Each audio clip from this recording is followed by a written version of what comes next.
সবাইকে শুভেচ্ছা জানিয়ে রবীন্দ্রনাথ ঠাকুরের একটি ছোট্ট কবিতা আবৃত্তি করে শোনাচ্ছি। কবিতা কৃপণ। আমি ভিক্ষা করে ফিরতেছিলেম গ্রামের পথে পথে, তুমি তখন চলেছিলে তোমার স্বর্ণরথে। অপূর্ব এক স্বপ্নসম লাগতেছিল চক্ষে মম। কি বিচিত্র শোভা তোমার, কি বিচিত্র সাজ, আমি মনে ভাবতেছিলিম এ কোন মহারাজ।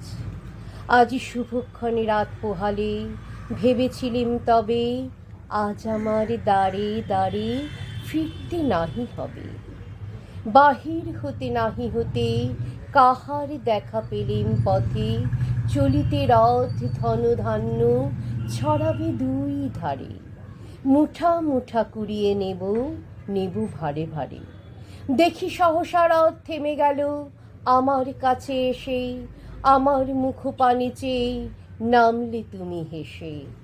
দেখে মুখের প্রসন্নতা জুড়িয়ে গেল সকল ব্যথা, হেনকালে কিসের লাগি তুমি অকস্মাৎ আমায় কিছু দাও গো বলে বাড়িয়ে দিলে হাত।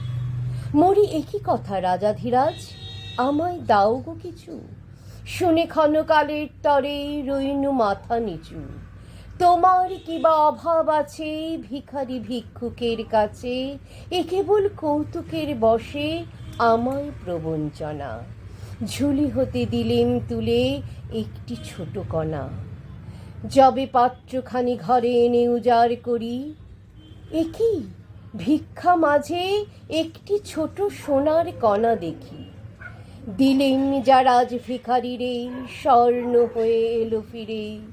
তখন কাঁদি চোখের জলে দুটি নয়ন ভরে, তোমায় কেন দিইনি আমার সকল শূন্য করে। নমস্কার।